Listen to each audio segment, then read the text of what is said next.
আপনি যদি খুব অল্পতে সন্তুষ্ট হয়ে যান, আপনি যদি ভেতর থেকে খুব সাধারণ মানুষ হয়ে থাকেন, সেই ভাবটিকে আপনি কিন্তু সবসময় লুকিয়ে রাখবেন, গোপন রাখবেন। সকলে যদি এটি জেনে যায় যে আপনি খুব অল্পতেই খুশি হয়ে যান, অল্পতেই তুষ্ট, তাহলে কিন্তু আপনাকে তারা একদমই পাত্তা দেবে না। বর্তমান সময়ের এটাই বাস্তবতা। উদাহরণ হিসেবে আপনি যদি ডাল ভাতে খুব খুশি থাকেন, তাহলে সেই কথাটি কিন্তু কারোর সামনে সহজে প্রকাশ করবেন না। তাহলে দেখবেন বিরিয়ানি, পোলাও, কালিয়া আপনার কপালে জুটবে না। তাই আপনার ভেতরের সাধারণ মানুষটিকে আপনি রাখুন অন্তরালে আবৃত করে। বর্তমান সময় তার মূল্য ততটাই বেশি যার আবরণ অত্যন্ত আকর্ষণীয় এবং রংচঙে।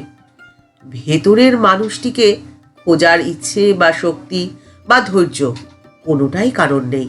আর ঠিক সেই জন্যেই চট জলদি ভালো থাকার উপায় মানুষ খুঁজে নেয়, আর যার ফলে নানান রকম ভুল পদক্ষেপ নিয়ে ফেলে। আমরা ভালো কিসে থাকবো তা আমরা নিজেরাই জানি না, আর কিভাবে ভালো থাকতে হয় তার উপায় কি, সেই পথের সন্ধান রয়েছে ঠাকুর মা ও স্বামীজির ভাব ও আদর্শে। শ্রীমা সারদা দেবীর মাত্র একটি বাণীকে আপনি যদি জীবনে পালন করতে পারেন, তাহলে এই দুঃখের সংসারে আপনি সুখের মুখ দেখবেনই। এর অন্যথা হওয়ার কোনো উপায় নেই। আমাদের জীবনের দুঃখের কারণ কি বলুন তো? আমরা যা পাই তা আমরা চাই না, আর যেটা চাই সেটা পাওয়ার জন্য আমরা নানান রকমের পথ অবলম্বন করি। ঠাকুর শ্রী রামকৃষ্ণ পরমহংসদেব যে নররূপে অবতার ছিলেন, সে কথা মেনে নেওয়া অনেক সহজ। দেবানন্দজি মহারাজ বলছেন, ঠাকুরের বিদ্যার ঐশ্বর্য ছিল, ভাবাবেশ ছিল, সমাধি ছিল, কিন্তু মাকে কে কবে বুঝেছে? মায়ের বিদ্যার ঐশ্বর্য পর্যন্ত লুপ্ত। মা ছিলেন মহাশক্তি। আর ঠিক সেই জন্যেই মায়ের সাধারণ জীবনযাপন এবং খুব সংক্ষিপ্ত কথার মধ্যেই রয়েছে গভীর তত্ত্বকথা। তার মধ্যেই রয়েছে মায়ের আদেশ, উপদেশ, নির্দেশ।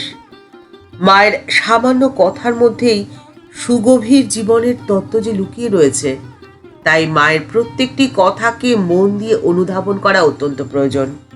শ্রীমা একদিন স্বামী অরূপানন্দজিকে বলছেন, জ্ঞান হলে মানুষ দেখে ঠাকুর ঠুকুর সবই মায়া, কালে আসছে আর যাচ্ছে। কথাটি খুব সাধারণ, কিন্তু এর ভেতরের অর্থ অত্যন্ত গভীর। এই একটি কথার মধ্যে দিয়ে মা বলছেন যে সংসারে কেন মানুষের এত দুর্ভোগ, কেন এত দুঃখ, কেন এত কষ্ট। মা বলছেন যে জ্ঞান হলে মানুষ জানে। তার মানে মানুষ তো অজ্ঞানতার অন্ধকারে রয়েছে। আর এই অজ্ঞানতা কি? নিজেকে না চেনা। এ প্রসঙ্গে একটি গল্প আপনাদের সাথে শেয়ার করে নিলাম। গল্পটি 10 জন বোকা লোকের। 10 জন বোকা লোকের একটি দল সন্ধেবেলায় একটি নদী সাঁতরে অন্য পারে গেছে। ওপারে পৌঁছে তারা ভাবলো যে দেখা দরকার সবাই পৌঁছলো কিনা। সেই ভেবে একজন গোনা শুরু করলো। 1, 2, 3 করে সে নিজেকে বাদ দিয়ে 9 পর্যন্ত গুনল। তারপরেই সে আর্তনাদ করে উঠল, সর্বনাশ, আমাদের এক বন্ধু তো নদীতে ডুবে গেছে। আমরা 10 জনে তো রওনা দিয়েছিলাম, কিন্তু এখন তো গুনে দেখছি মাত্র 9 জন রয়েছে। সেই শুনে দলের বাকিরাও অত্যন্ত চিন্তিত এবং আতঙ্কিত হয়ে গুনতে শুরু করলো। 1, 2, 3, 4 এই করে করে 9। আর প্রত্যেকেই নিজেকে বাদ দিয়ে গুনছে। গোটা দলের মধ্যে তখন কান্নার রোল উঠল। হায় রে, আমাদের কি হবে? আমাদের এক সঙ্গী যে নদীতে ডুবে গেছে। ঠিক এমন সময় পাশ দিয়ে এক পথিক যাচ্ছিল। তাদের কান্না শুনে তাদের কাছে এগিয়ে এসে বলল, কি হয়েছে তোমাদের? তোমরা এভাবে চিৎকার করছো, কান্নাকাটি করছো? তখন দলের সকলে বলল যে আমরা 10 জনে মিলে নদী সাঁতরে এসেছিলাম, কিন্তু এখন দেখছি আমরা 9 জন রয়েছি। আমাদের এক বন্ধু যে জলে ডুবে গেল। তাদের কান্নার কারণ শুনে পথিক তো তাজ্জব হয়ে গেল, কারণ সে তো স্পষ্ট দেখতে পাচ্ছে যে সেই দলে 10 জনই রয়েছে। সেই পথিক তখন তাদেরকে বলল যে তোমরা তো 10 জনই রয়েছ, তোমাদের কেউ জলে ডুবে যায়নি। তখন তারা বলছে, কেন, আমরা সবাই তো গুনলাম। তখন পথিক বলল, তোমরা তো ঠিক মতো গোনোনি, তোমরা নিজেদেরকেই গোনোনি, সেই জন্যই তোমরা নিজেকে বাদ দিয়ে 9 জনকে গুনছ। আর বাস্তবেও তাই, আমরা নিজেদেরকে চিনি না, নিজেদেরকে জানি না, আর নিজেদেরকে না জানার কারণ কি বলুন তো?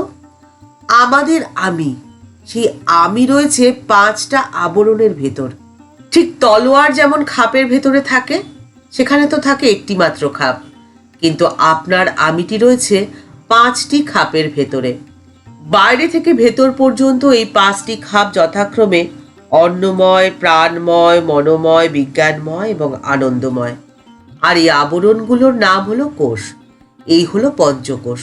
এই পঞ্চকোষের ভেতরে রয়েছে আপনার আমি, আপনার প্রকৃত স্বরূপ।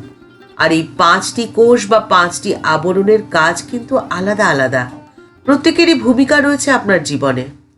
তারা কি কাজ করে যদি জানতে ইচ্ছে করে, কমেন্টস বক্সের মধ্যে লিখে জানাবেন। পরবর্তী কোনো ভিডিওতে সেই সম্পর্কে আলোচনা করার চেষ্টা থাকবে। আর এই 5টি আবরণে আবৃত আপনার আত্মার প্রকৃত স্বরূপকে আপনি চিনতে না পারাটাই হলো অজ্ঞানতা বা মায়া। আর এই মায়ায় আবদ্ধ থাকার জন্যেই মানুষ আসল আর নকলের পার্থক্য করতেই পারে না। আর তখনই আপনার সহজ, সরল, সাধারণ এবং আপনি যদি খুব অল্পতে সন্তুষ্ট হয়ে যান, আপনার এই মহৎ গুণগুলো কারো চোখে পড়বে না। আপনাকে তখন তারা তুচ্ছ তাচ্ছিল্য করবে। তারা সেটাকেই গুরুত্ব দেবে যেটা ধরা ছোঁয়ার বাইরে। আকাশের চাঁদের মূল্য অনেক বেশি, কারণ চাঁদ ধরা ছোঁয়ার বাইরে। চাঁদেও তো কলঙ্ক রয়েছে, কিন্তু তাকে কেউ গুরুত্ব দেয় না। আপনাকেও সেরকমই হতে হবে। আপনাকেও হতে হবে সাধারণ মানুষের ধরা ছোঁয়ার বাইরে। কিন্তু আপনি আপনার অন্তরটিকে কখনো পরিবর্তন করবেন না। আপনি আপনার অন্তর থেকে থাকুন সহজ, সরল, একদমই সাধারণ, অল্পতে সন্তুষ্ট। কিন্তু বাইরে থেকে কেউ যেন ঘুণাক্ষরেও টের না পায়, এই কথাটি আপনাকে মাথায় রাখতে হবে। তবেই দেখবেন আপনি ভালো থাকবেন, আপনি আনন্দে থাকবেন এবং আপনাকে সকলে বেশ মান্য করবে। আপনার কথাকে মূল্য দেবে। যেখানে আপনি যাবেন সেখানেই আপনাকে নিয়ে হইচই পড়ে যাবে। ঠাকুরমা ও স্বামীজির চরণে প্রণাম জানিয়ে আজকের পর্ব এখানেই শেষ হলো। দেখা হচ্ছে পরের পর্বে। আজকের পর্বের উপস্থাপনা যদি এতটুকুও ভালো লেগে থাকে, লাইক বাটনটি প্রেস করে দিতে ভুলবেন না। আপনাদের করা একটি লাইক আমাদের পরবর্তী ভিডিও বানাতে অনেকটা অনুপ্রাণিত করে। আপনি যদি এই চ্যানেলে নতুন হয়ে থাকেন, চ্যানেলটিকে সাবস্ক্রাইব করে বেল বাটনটি ক্লিক করে দিয়ে অল বাটনটিতে ক্লিক করে দিতে পারেন। তাহলে এই চ্যানেলে ভিডিও আপলোড হলেই আপনার কাছে সবার প্রথমে নোটিফিকেশনটি চলে যাবে। এই ভিডিওটি ভালো লেগে থাকলে অনেকের মধ্যে শেয়ার করে দেওয়ার অনুরোধ রইল। দেখা হচ্ছে পরের পর্বে। নমস্কার।